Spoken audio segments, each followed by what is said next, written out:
Ada seorang pemandu bakat Dinamo Moskow yang hadir dalam laga melawan Suriah. Karena menurut pemandu bakat tersebut, Arkan Fikri kurang mampu membantu kinerja.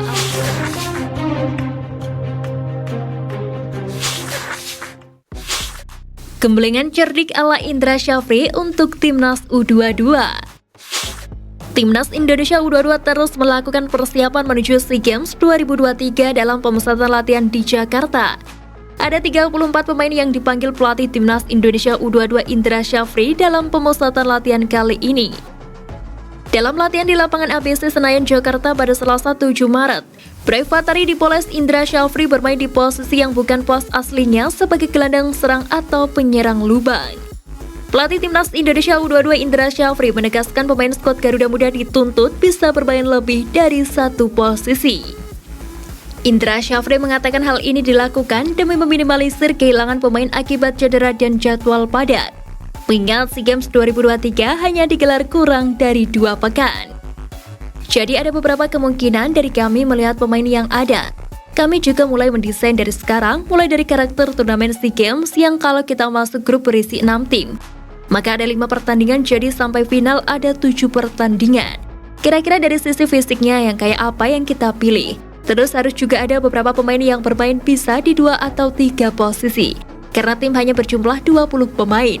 Jadi harus ada satu pemain yang bisa main di 2 posisi. Sekarang kami sudah desain itu, kata Indra Syafri.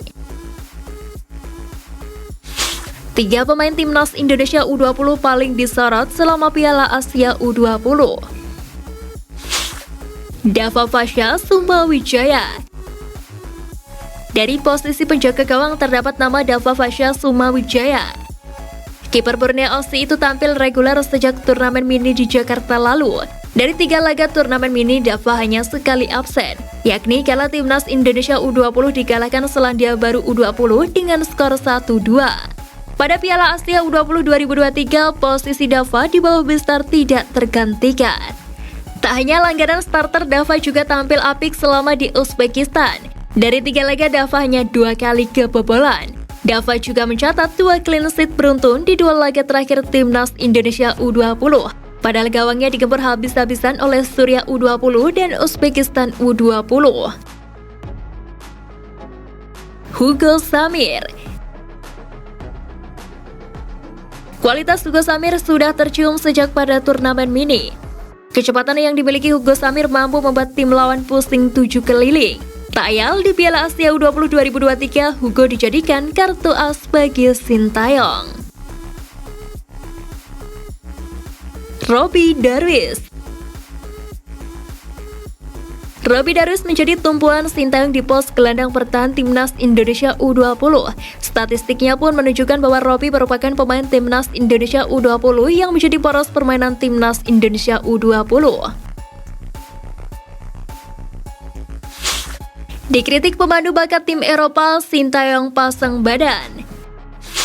Timnas Indonesia U20 tersingkir secara dramatis dari Piala Asia U20 2023. Setelah melewati 3 pertandingan, Timnas Indonesia U20 finish di posisi 3 grup A Piala Asia U20 2023 dengan 4 angka.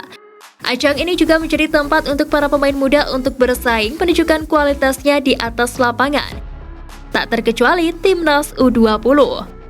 Hal yang menarik perhatian adalah saat Timnas Indonesia U20 berhadapan dengan Suriah. Ada seorang pemandu bakat Dinamo Moskow yang hadir dalam laga melawan Suriah bernama Yuriko Sidi. Ia ditemani salah satu orang Indonesia, Arya Pradana. Arya pun menanyakan pendapat Sintayong di sesi konferensi pers.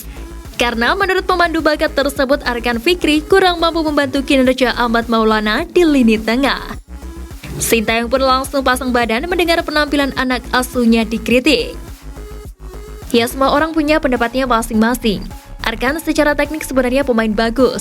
Saya yakin dia akan segera menunjukkan keajaibannya di lini tengah Timnas U20.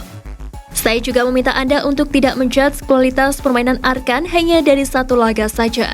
Saya yakin dia akan segera menunjukkan bagisnya, ungkap Sintayong.